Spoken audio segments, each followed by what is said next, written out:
예수님께서는 안식일의 다음 날이죠. 지금으로 말하면 주일인데 그렇게 주일에 낙이 타고 예루살렘 성으로 입성하셨습니다. 그리고 그 다음 날 월요일 날 예루살렘 성전에 들어가셔서 성전 안에서 돈을 바꾸는 사람, 동물을 파는 사람들, 이런 사람들의 상을 다 엎으셨죠. 그러면서 성전은 만민이 기도하는 집이라고 하셨습니다. 이렇게 성전을 청결하게 하신 것은 성전 제도를 통해서는 사람을 변화시키지 못한다는 것을 말씀하기 위해서 이렇게 하신 것이죠. 사람이 새롭게 되고 사람이 변화하려면 우리의 내면이 변화되어야 됩니다. 그런데 제사 제도만 가지고는, 율법만 가지고는 우리의 내면을 보지 못하죠. 형식은 있습니다. 그렇지만 내면은 바뀌지 않습니다. 그래서 성전을 헐라 이렇게 말씀하셨습니다. 그렇게 성전을 헐면 주님께서 사흘 만에 다시 세우실 것이니 너희가 헐어라 이렇게 말씀하셨습니다. 성전이신 예수님을 통해서 예수님 안에서 예수님을 만나고 예수님과 함께 해야 우리가 새롭게 될 수 있죠. 다른 방법으로 교육이나 아니면 어떤 지식이나 어떤 다른 철학이나 이런 방법으로 새롭게 되고 새로운 생명을 얻을 수 있는 것이 없습니다. 오직 그리스도 안에 있을 때, 그리스도와 함께 할 때 새롭게 될 수 있죠. 이렇게 성전을 청결하게 하신 이후에 그 다음 날 성전에 오셔서 사람들을 가르치셨습니다. 이렇게 사람들을 가르치자 대제사장과 장로들이 내가 무슨 권위로 이런 일을 하느냐, 누구에게 권위를 받았느냐 이렇게 물었습니다. 이 질문에 대해서 예수님께서 세 가지 비유로 대답을 하세요. 두 아들 비유, 포도원 농부 비유, 그리고 22장에는 혼인잔치 비유 이렇게 있는데 세 가지 비유를 들어서 말씀해 주셨는데 오늘은 세 비유 중에서 첫 번째 비유는 두 아들 비유 위주로 살펴보도록 하겠습니다. 대제사장과 장로들이 내가 무슨 권위로 누구에게 권위를 받아서 이런 일을 하느냐 이렇게 물었습니다. 이런 일이라는 것은 예루살렘 성전을 청결하게 하신 것과 맹인들과 병든 자들을 고치시고 사람들을 가르치신 일련의 사건들을 말하는 것이죠. 예수님께서 이런 일을 하셨는데 누가 권세를 주었기에 이런 일을 하느냐 이렇게 물은 것입니다. 이들이 질문하는 이유가 무엇인가 하면 예수님을 올무에 걸리게 하려고 이렇게 질문하는 것이죠. 대제사장과 장로들은 예수님께서 예루살렘 성에 입성하셔서 성전을 청결하게 하신 것에 대해서 이미 들었습니다. 그리고 그들이 이 이야기를 들으면서 예수를 어떻게 죽일까 이런 것들을 모의하고 논의하고 있었죠. 그러던 중에 생각한 것이 무엇인가 하면 권위에 대해서 물어야 되겠다 이렇게 생각을 한 것입니다. 다시 말하면 성전을 깨끗하게 하고 그리고 성전에서 사람들을 가르치고 병자를 치료하려면 고침받게 하려면 자신들에게 허락을 받아야 한다는 것입니다. 그런데 예수님께서는 대제사장과 장로들에게 허락을 받고 이런 일을 하는 것이 아니죠. 그래서 이런 질문을 하는 것입니다. 그러면 이들이 왜 자신들에게 허락을 받아야 한다 이렇게 생각을 할까요? 왜 그런가 하면 이 제사제도, 이 성전제도는 사람이 만들어낸, 사람이 구원한 그런 제도가 아닙니다. 하나님께서 일방적으로 말씀하신 제도죠. 레위기 말씀에 보면 제사를 어떻게 드려야 된다 이렇게 이미 말씀하셨습니다. 그리고 대제사장, 장로들 이런 제사장 제도를 만든 것도 하나님이시고 아론을 첫 번째 대제사장으로 부른 것도 하나님이십니다. 성전에 관련된 모든 것이 하나님께서 내신 제도지 인간이 만들어낸 그런 제도가 아니죠. 그래서 자신들에게 허락을 받아야 된다 이렇게 이야기를 하는 것입니다. 그런가 하면 자신들은 하나님의 뜻대로 행하고 있기 때문에 그렇죠. 하나님의 권위 아래에 있기 때문에 하나님께 허락받아서 이런 일을 하고 있기 때문에 자신들에게 허락을 받아야 한다 이렇게 하는 것입니다. 만약에 어떤 사람이 이런 제도에 대해서 부정한다면 하나님에 대해서 부정하는 것이 되겠죠. 만약에 예수님께서 나는 이런 일을 할 수 있는 그런 권위를 스스로 가지고 있다 이렇게 대답을 하시거나 아니면 하나님께로부터 이런 권위를 받았다 이렇게 대답을 하시면 그러면 올무에 걸리는 것입니다. 그런 대답을 하면 뭐라고 할까요? 신성모독이라고 하면서 예수님을 비난하고 죽이려고 할 것입니다. 이렇게 대제사장과 장로들은 어떻게 해서든지 꼬투리를 잡아서 올무에 빠지게 하려는 것입니다. 그런데 이들의 질문을 보면 재미있는 것이 있어요. 이들의 질문 자체가 예수님께서 행하신 일에 대해서 권위를 인정하고 있습니다. 권위가 있다는 거예요. 예수님께서 예루살렘 성에 입성하셔서 성전을 청결하게 하시고 병자를 고치시고 또 사람들을 가르치셨는데 이런 일만 하신 것이 아니라 3년 반 동안 공생애를 사시면서 말씀을 전하시고 복음을 전하시고 또 병자를 고치셨습니다. 제자들을 가르치셨습니다.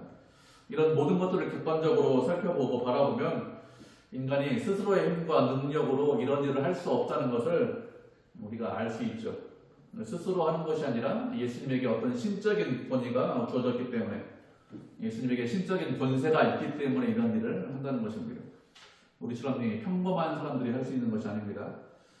예수님의 말씀, 예수님의 이적 이런 것들을 조금만 정직하게 그리고 객관적으로 살펴보면 하시는 모든 말씀이나 행하시는 모든 일들이 다 신적인 권위가 있다는 것을 알 수 있습니다. 대제사장과 장로들도 예수님께 말씀과 행하신 일들이 다 이렇게 신적인 권위가 있다는 것을 이미 알고 있는 거예요.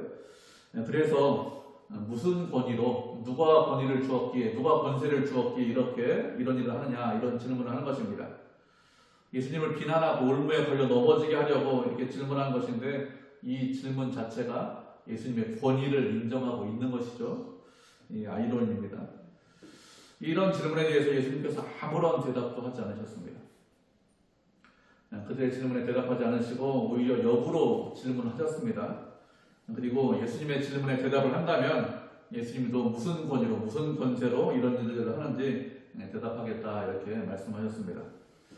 그러면서 세례 요한의 세례가 어디로부터 왔느냐 누구로부터 왔느냐 이렇게 물으셨습니다. 그들은 예수님의 질문을 받고 서로 의논했죠.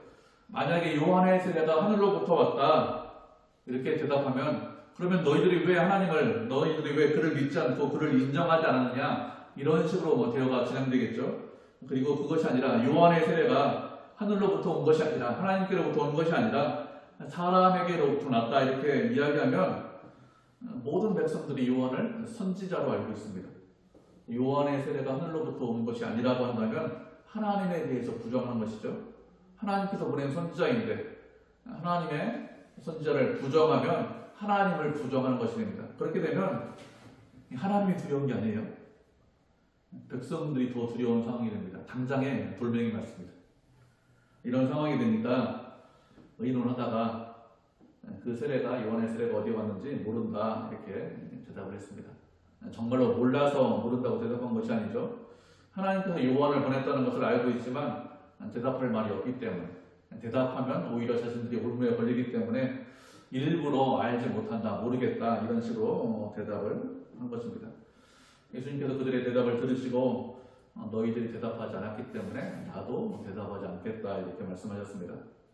이런 식으로 말씀을 하시는 것은 대답하기 곤란한 질문을 피하기 위해서 이런 식으로 역으로 질문하시고 그리고 대답하지 않으신 것이 아닙니다.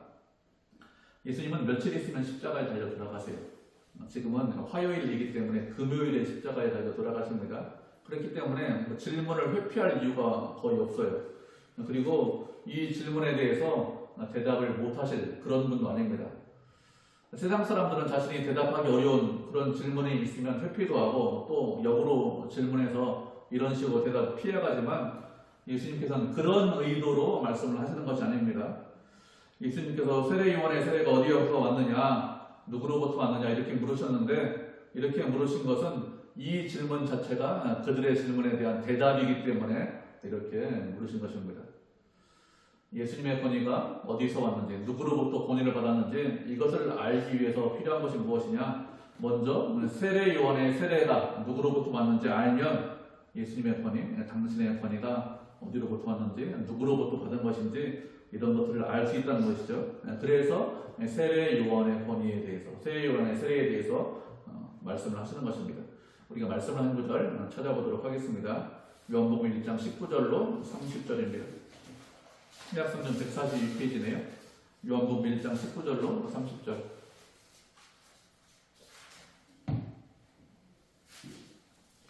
요한복음 1장 19절로 30절 찾으셨죠? 신약성경 142페이지 제가 먼저 읽겠습니다. 유대인들이 예루살렘에서 제사장들과 레위인들을 요한에게 보내어 내가 누구냐 물을 때 요한의 증언이 이러하니라. 요한이 드러내어라고 숨기지 아니하니 드러내어 하는 말이 나는 그리스도가 아니라 한데 또 묻되 그러면 누구냐? 내가 엘리야냐? 이르되 나는 아니라. 또 묻되 내가 그 선지자냐? 대답하되 아니라. 또 말하되 누구냐 우리를 보낸 이들에게 대답하게 하라 너는 내게 하여 무엇이라 하느냐 이르되 나는 선지자 이사야의 말과 같이 주에게로 붙게 하라고 광야에서 외치는 자의 소리로라 하니라. 그들은 바리새인들이 보낸 자라 또 물어 이르되 내가 만일 그리스도도 아니요 엘리야도 아니요 그 선지자도 아닐진데 어찌하여 세례를 베푸느냐? 요한이 대답하되 나는 물로 세례를 베푸노니와 너희 가운데 너희가 알지 못하는 한 사람이 있었으니 곧 내 뒤에 오시는 그이라. 나는 그의 신발끈을 풀기도 감당하지 못하겠노라 하더라. 이 일은 요한이 세례를 베풀던 곳 요단강 건너편 벨단에 있어서 일어난 일이니라 이튿날 요한이 예수께서 자기에게 나오심을 보고 이르되 보라 세상 죄를 지고 가는 하나님의 어린 양이로다. 내가 전에 말한 갈릴리에 온 두 사람이 있는데 나보다 앞서 그가 나보다 먼저 계시리라 한 것이 이 사람을 살리리라. 아멘. 세례 요한은 예수님보다 6개월 먼저 태어났죠. 그렇게 선지자로 태어나서 광야에서 회개하라 천국이 가까이 왔다고 외쳤습니다. 그러자 광야에 사람들이 모여들어서 세례를 받았습니다. 이렇게 사람들이 모여들어서 세례를 받자 예루살렘에서 제사장과 레위 사람들을 보내서 요한에게 물었습니다. 그렇게 요한에게 물을 때 요한이 스스로에 대해서 숨기지 않고 대답하기를 자신은 그리스도가 아니라고 했습니다. 메시아가 아니고 그 선지자가 아니고 엘리야가 아니다. 자신은 메시아가 아니고 메시아보다 먼저 와서 주님의 길을 예비하는 그런 사람이라고 했습니다. 이렇게 자신은 주님보다 먼저 와서 물로 세례를 주지만 내 뒤에 오시는 분은 불과 성령으로 세례를 주신다고 했습니다. 그리고 자신은 그분의 신발끈을 풀기도 감당하지 못할 그 정도 사람밖에 안 된다고 했습니다.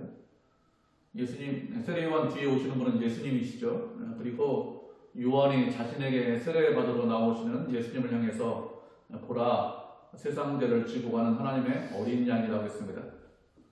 요한은 이미 예수님에 대해서 증언했습니다. 구원주라고 하나님의 어린 양이라고 증언했죠. 그래서 요한의 세례가 어디에서 왔느냐 이렇게 질문을 하신 것입니다. 세례 요한의 세례가 어디로부터 왔는지 알면 당연히 예수님의 권위가 어디로부터 왔는지 누구로부터 왔는지 알 수 있습니다. 요한이 예수님에 대해서 증언하기를 하나님의 어린 양이라고 했습니다. 하나님께서 준비하신 가장 귀하고 가장 순결하고 가장 가치 있고 가장 의미 있는 그런 어린 양이고 그런 어린 양을 보라고 했습니다. 예수님께서는 하나님께서 준비하신 그런 어린 양이죠. 그렇기 때문에 예수님의 권위에 대해서 질문할 필요가 없습니다. 예수님이 메시아라는 것을 금방 알 수 있습니다. 예수님은 질문을 통해서 그들의 질문에 대해서 대답을 하신 것입니다. 이렇게 질문하자 그들이 서로 간에 민원하고 자신은 알지 못한다고 했습니다. 정말로 알지 못해서 요한의 세례에 대해서 알지 못한다 이렇게 말하는 것이 아니라 그들은 알고 있지만 알지 못한다고 한 것이죠. 이들의 대답은 이들이 얼마나 어리석은지 드러내고 있습니다. 일반 백성들은 세례 요한 같은 사람에 대해서 깊이 생각하지 않을 수 있습니다. 먹고 사는 문제가 힘들고 바쁘니까 이런 사람들에 대해서 깊이 생각하지 않을 수 있죠. 그렇지만 지금 대제사장 장로들은 그런 사람들이 아닙니다. 요한 같은 선지자가 나왔으면 이 선지자가 어디로부터 나왔는지 누구에게 권세를 받았는지 당연히 알아야 됩니다. 그 선지자가 참 선지자인지 아니면 거짓 선지자인지 알아야 합니다. 제대로 구분해야 백성들을 인도할 때 바르게 인도할 수 있습니다.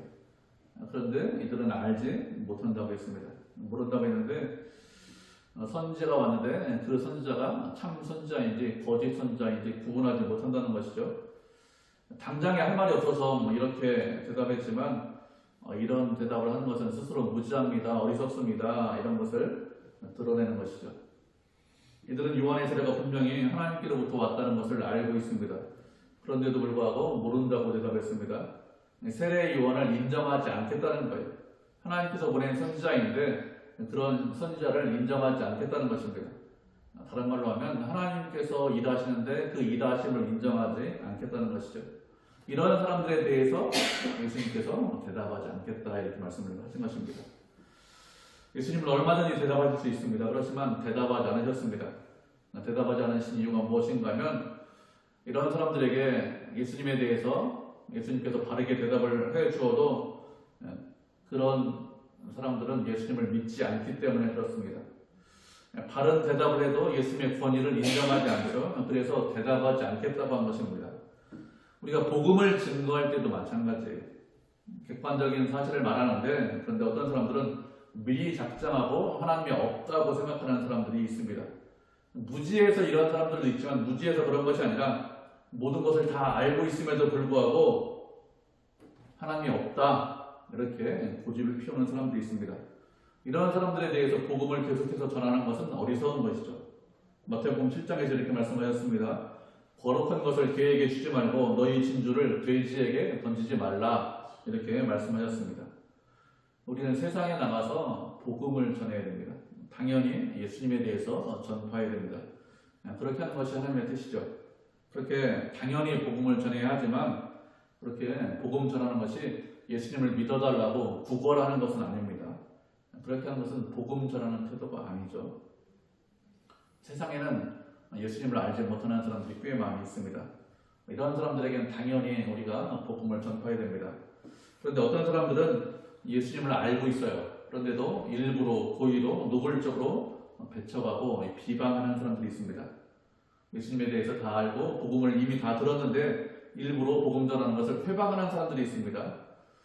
이들에게 복음 전하는 것은 거룩한 것을 진주를 개나 돼지에게 던지는 것이죠. 그렇게 할 필요는 없습니다. 우리는 들을 수 있는 사람들, 그런 사람들에게 복음 전하고 예수님을 알지 못하는 사람들에게 복음을 전해야 되겠죠. 예수님께서 당신의 권위가 어디로부터 왔는지 말씀하시지 않겠다고 그렇게 하신 이후에 비유를 들어서 설명을 하시고 있습니다. 이것은 그들이 질문하지 않은 것인데 추가로 말씀을 하고 있는 것이죠. 비유의 내용은 그렇게 어렵지 않습니다. 어느 집에 두 아들이 있습니다. 하루는 아버지가 큰아들에게 너 포도원에 가서 좀 일 좀 해라 이렇게 말을 하자 맏아들이 어떻게 합니까? 예, 제가 가서 일하겠습니다. 이렇게 대답하고 안 갔어요. 아버지가 둘째 아들에게도 너도 포도원에 가서 좀 일 좀 해라 이렇게 말씀하셨습니다. 그러자 둘째 아들이 싫습니다. 저 포도원에 가서 일하는 거 싫어요. 힘들어요 이렇게 하면서 대답을 했는데 나중에 후회하고 포도원에 가서 일을 했습니다. 이런 비유의 말씀을 하시고 물어보셨습니다. 누가 아버지의 뜻대로 행하야 하느냐 이렇게 물었습니다. 그러자 대답하기를 당연히 둘째 아들이 아버지의 뜻대로 행했지요 이렇게 대답을 했습니다. 둘째 아들은 싫습니다. 포도원에서 일하지 않겠습니다. 이렇게 대답했지만 후회하고 나중에 포도원에 가서 일을 했기 때문에 둘째 아들이 아버지의 뜻대로 행한 것입니다. 이런 대답을 들으시고 예수님께서 그들에게 진실로 말씀하셨습니다. 진실로 말씀하셨다는 것은 아주 심각하게 말씀하셨다는 것입니다. 아주 심각한 태도로 말씀하셨는데 너희가 아니라 세리와 청기들이 너희보다 하나님의 나라에 먼저 들어간다 이렇게 말씀하셨습니다. 세리와 청기들이 너희보다 하나님의 나라에 먼저 들어간다 이렇게 말씀하셨기 때문에 그들이 먼저 들어가고 그 이후엔 나중에 대제사장과 장로들이 들어간다 이렇게 생각할 수 있는데 이런 뜻이 아닙니다. 먼저 들어간다는 것은 시간상으로 먼저 들어가고 나중에 들어간다 이런 뜻이 아닙니다. 그들이 지금 하나님의 나라에 들어가고 있다, 천국에 들어가고 있다 이렇게 이런 의미죠. 지금 말씀하신 두 아들 비유 다음에 나오는 비유가 포도원 농부 비유하고 혼인잔치 비유를 말씀하셨는데 이 비유에서 무엇이라고 말씀하셨는가 하면 너희들은 하나님의 나라를 빼앗긴다고 말씀하셨습니다. 그렇기 때문에 먼저 들어간다 이렇게 말씀을 하시는 것은 대제사장과 장로들은 하나님의 나라에 들어가지 못한다는 것입니다. 나중에 들어갈 수 있다 이런 뜻이 아니라 아예 들어가지 못한다 이런 뜻입니다. 그러면 대제사장과 장로들이 천국에 하나님의 나라에 들어가지 못하는 이유가 무엇일까요? 그것은 세례 요한이 의에 들어왔지만 그들이 믿지 않았기 때문에 그렇습니다. 세례 요한이 의에 들어왔다는 것이 무슨 뜻인가 하면 세례 요한이 사람들을 예수님께 인도하는 인도자로 그런 선지자로 이 땅에 왔다는 뜻입니다. 요한은 주님의 길을 예비하는 자로 이 땅에 왔는데 대제사장과 장로들은 믿지 않았습니다. 대제사장과 장로들이 그 자리에 있는 이유가 무엇이죠? 하나님의 뜻대로 행하기 위해서, 그리고 백성들을 하나님의 뜻대로 인도하기 위해서, 그래서 그 자리에 있는 것입니다. 그런데 그들은 선지자가 왔음에도 불구하고 요한을 인정하지 않았습니다. 모르고 무지해서 인정하지 않은 것이 아니죠. 요한을 하나님께서 보냈다는 것을 이미 알고 있습니다. 그럼에도 불구하고 인정하지 않았습니다. 요한을 인정하지 않은 이유가 무엇인가 하면 자신들과 한편이 아니기 때문에 인정하지 않은 거예요. 요한은 우리들과 함께 손잡고 일할 수 있는 사람이 아니다. 요한을 인정하면 우리에게 손해가 있다. 그래서 인정하지 않은 것입니다. 그렇지만 세리와 청기들은 그렇게 하지 않았습니다. 그들은 하나님께서 요한을 보냈다는 것을 이미 알고 있습니다. 그들은 평소에 하나님의 뜻대로 살지 않았습니다. 하나님의 말씀대로 살아야 되는데 둘째 아들처럼 저 하나님 말씀대로 사는 거 싫습니다. 저는 하나님 말씀대로 사는 것보다 돈이 훨씬 더 좋아요. 그래서 로마 사람들을 위해서 세금을 걷는 그런 세리 일을 하겠습니다. 그렇게 살던 사람들입니다. 그런데 요한이 회개하라, 천국이 가까이 왔다 이렇게 전하자 그들은 요한의 말을 들었습니다. 자신들이 죄인이라는 것을, 자신들이 악하다는 것을 인정하고 돌이키고 주님 앞으로 나왔습니다. 그래서 예수님을 믿었습니다. 이렇게 이들은 자신의 죄를 인정하고 돌이키고 예수님을 믿었기 때문에 하나님의 나라의 백성, 주님 나라의 백성이 되었지만 대제사장과 장로들, 바리새인들은 돌이키지 않았습니다. 하나님의 뜻대로 행하지 않았죠. 그래서 너희들은 하나님의 나라에 천국에 들어가지 못한다 이렇게 말씀하셨습니다. 어떻게 해야 하나님의 나라에 들어갈 수 있을까요? 하나님의 뜻대로 행하셔야 천국에, 하나님의 나라에 들어갈 수 있습니다. 하나님의 뜻을 알고 있습니다. 그런데 행하지 않습니다. 그러면 어떻게 될까요? 그러면 못 들어갑니다. 대제사장과 장로들만 못 들어가는 것이 아니라 우리도 못 들어갑니다. 그래서 예수님께서 물으신 것입니다. 누가 아버지의 뜻대로 행하였느냐 이렇게 물으신 것입니다. 우리도 아버지의 뜻대로 행하지 않으면 못 들어가죠. 첫째 아들이 아버지의 뜻을 몰랐나요? 그렇지 않죠. 포도원에서 일해야 한다는 건 아버지의 뜻을 알았습니다. 그런데도 아버지의 뜻대로 행하지 않았습니다. 포도원에서 일하지 않았습니다. 그래서 천국에 들어가지 못한다고 하는 것입니다. 아버지의 뜻대로 행하는 사람이 천국에 들어갈 수 있습니다. 아버지의 뜻을 알고 그냥 끝나면, 첫째 아들처럼 그냥 지식적으로 알고 끝나면 그 사람은 천국에 들어가지 못합니다. 아버지의 뜻을 알고 그 뜻대로 살아가야, 그래야 천국에 갈 수 있습니다. 아버지의 뜻대로 살지 않으면서 나는 대제사장이기 때문에, 장로이기 때문에 천국에 들어갈 수 있어 이렇게 생각하시면 그건 잘못된 생각이고 어리석은 생각이죠. 우리는 그렇게 하지 않아야 합니다. 주님의 뜻대로 사셔야 합니다. 그래야, 주님의 뜻대로 사셔야 천국에 들어갈 수 있습니다. 그러면 아버지의 뜻이 무엇일까요? 어떻게 해야 아버지의 뜻을 알 수 있죠? 아버지의 뜻대로 행하기 위해서는 아버지의 뜻을 알아야 합니다. 그래야 아버지의 뜻대로 행할 수 있습니다. 아버지의 뜻을 알지 못하면 행할 수 없죠? 그러면 아버지의 뜻을 알기 위해서는 어떻게 해야 될까요? 하나님의 뜻을 알기 위해서는 열심히 기도하면 하나님께서 당신의 뜻을 알려주십니까? 맞습니다. 기도하면 하나님의 뜻을 당연히 알려주십니다. 그런데 기도했는데도 불구하고 하나님의 뜻을 알려주시지 않는 경우가 있습니다. 열심히 기도했는데 하나님께서 당신의 뜻을 알려주시지 않는 그런 이유가 무엇일까요? 왜 그런가 하면 이미 당신의 뜻을 말씀하셨기 때문에 그렇습니다. 하나님께서는 이미 계시로 당신의 뜻을 드러내셨습니다. 하나님께서 우리에게 성경을 주셨는데 성경을 주신 이유가 무엇인가 하면 하나님의 뜻이 무엇인지 말씀하시기 위해서 성경을 주셨습니다. 성경을 통해서 이미 말씀하셨는데 다시 그 뜻을 알려달라고 기도하시면 그러면 알려주실까요? 알려주시지 않습니다. 무엇이라고 말씀하십니까? 이미 너에게 말을 했으니 계시의 말씀을 봐라, 성경 말씀을 봐라 이렇게 말씀하십니다. 하나님, 제가 홍해 갈라지는 거 못 봤는데 홍해 또 갈라지게 해주세요 이렇게 기도하시면 여러분, 그래 너 못 봤으니까 홍해 좀 한번 내가 갈라보지 하면서 갈라주십니까? 성경을 봐라 이렇게 말씀하십니다. 홍해 안 갈라주세요. 이미 말씀하셨기 때문에 기도만 열심히 한다고 하나님의 뜻을 알 수 있는 것은 아닙니다. 하나님의 뜻을 알 수 있는 가장 좋은 방법이 무엇이냐? 말씀을 아는 거예요. 말씀을 알지 못하면 하나님의 뜻을 알지 못합니다. 말씀을 알아야 하나님의 뜻을 알고 그 뜻대로 살 수 있습니다. 그러면 하나님의 뜻대로 행하는 것이 무엇일까요? 하나님의 뜻대로 행하는 것 중에서 가장 중요한 것이 무엇일까요? 무엇이 가장 중요합니까? 여러 말씀이 있는데 우리가 말씀 한 구절 살펴보도록 하겠습니다.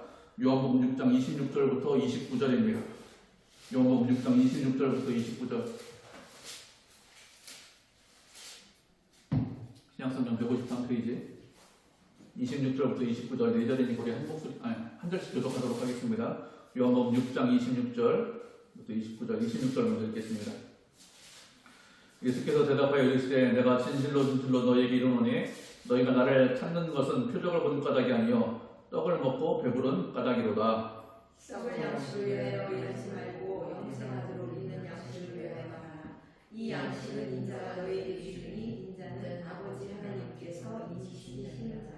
그들이 묻되 우리가 어떻게 하여야 하나님의 일을 하오리이까? 예수께서 대답하여 이르시되 하나님께서 계시를 믿는 것이 하나님의 일이니라 하시니. 아멘. 예수님께서 오병이어의 이적을 일으키셨습니다. 그러자 사람들이 그 다음날 배를 타고 가버나움까지 가서 예수님을 만났습니다. 이렇게 예수님을 사람들이 찾아오자 예수님께서 너희가 나를 찾은 것은 표적을 본 까닭이 아니라 떡을 먹고 배불러서 나를 찾아왔다 이렇게 말씀하셨습니다. 그러면서 말씀하시기를 썩을 양식을 위해서 일하지 말고 영생의 양식을 위해서 일을 하라고 말씀하셨습니다. 이 영생의 양식 인자 예수님께서 영생의 양식을 주신다고 했습니다. 그래서 그들이 여쭤봤어요. 어떻게 하는 것이 하나님의 일을 하는 것입니까? 어떻게 하는 것이 하나님의 뜻대로 행하는 것입니까? 이렇게 여쭤봤습니다. 왜요? 썩을 양식을 위해서 일하는 것이 아니라 하나님의 뜻대로 행하고 싶어서 하나님의 영생의 양식을 먹고 싶어서 이렇게 여쭤봤습니다. 예수님의 대답은 당신을 믿는 것이 예수님을 믿는 것이 하나님의 뜻대로 행하는 것이라고 했습니다. 예수님은 생명의 떡이시죠.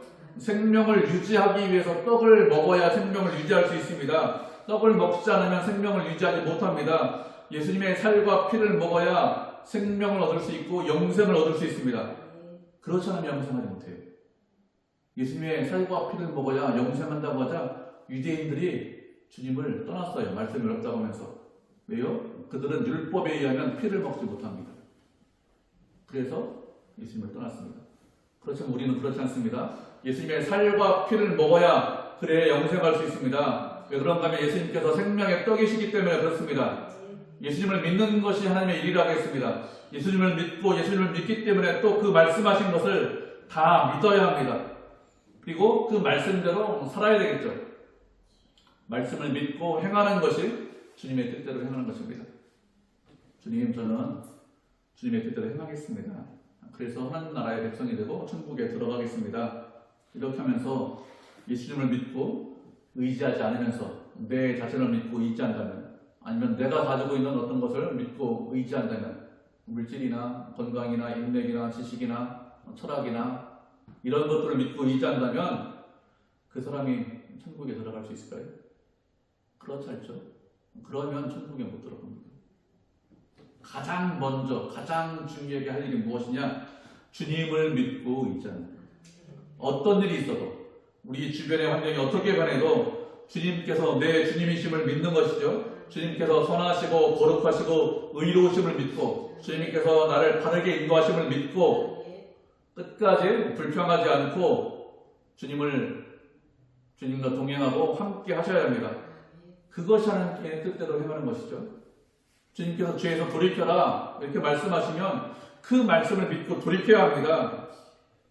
죄에서 돌이키는 것이 아니라 내 경험과 내 지식이 더 중요하지 말씀보다. 그러면 주의 뜻대로 행하는 것이 아닙니다.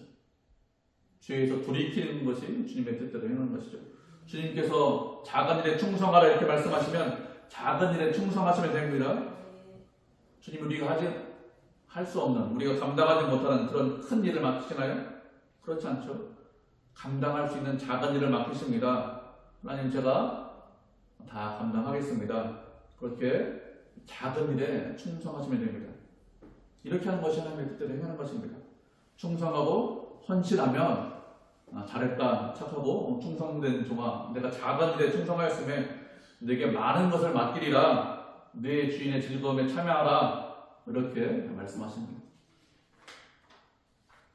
나에게 맡겨진 작은 일, 그 일부터 열심을 내고 충성하시면 됩니다. 내가 할 수 있고 내가 알고 있는 그런 일부터 하시면 됩니다. 그러면 그 사람에게 큰 일을 맡기죠. 우리는 먼저 주님 안에서 주님과 동행하면서 생명의 떡이신 주님을 먹어야 합니다. 생명의 떡이신 주님을 먹어야 그래야 우리의 생명이 자라고 성장할 수 있습니다. 그렇게 주님과 함께 성장하면서 주님께서 맡겨주신 그 일에 충성하면 되겠죠. 그렇게 주님과 함께 하고 주님을 믿고 의지하는 것, 그것이 하나님의 일이고 하나님께서 원하시는 것입니다. 우리는 생명의 주인이신 주님을 믿고 의지하고 주님과 함께해서 함께 영광 돌리는 그런 성도, 그런 교회가 되기를 주님의 이름으로 축복을 드립니다. 네.